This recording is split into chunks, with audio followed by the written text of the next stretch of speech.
In an earlier video, I showed you how to solve linear systems by doing the substitution method, something learned in an easier grade.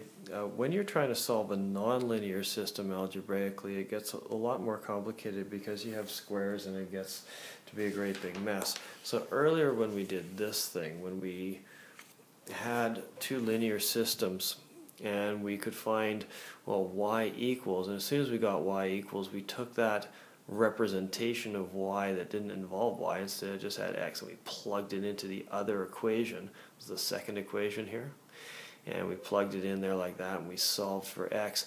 That method worked really well in a linear equation because linear equations are relatively simple.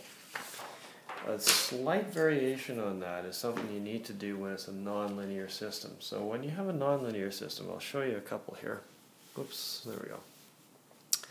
So let's take y equals x squared minus 3x minus 4. So there's a good old quadratic function. And we'll solve this example here I'm going to show you is actually a linear one using a linear system and a nonlinear. So this one's nonlinear and this one is linear. 2x minus y equals 4. So if you take the two of these, how do we solve these? This one says y equals. So this stuff, that stuff is y. If I rearrange this a little bit, let's change this to a y equals. Well, we could minus 2x from both sides. We get minus y equals 4 minus 2x. Then we can multiply the whole thing by minus 1 and we get y equals 2x minus 4. So now we have two different things that equal y. Both of those things in boxes equal y.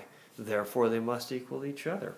So we can say 2x minus 4 equals x squared minus 3x minus 4. And we can collect the terms on this one. And collect the terms and bring everything over to the right-hand side, actually. So we'll add 4 to both sides, and we'll subtract 2x from both sides, and we'll get 0 equals x squared minus 5x minus 4 plus 4. Yeah, that's it. That's all. That's easy.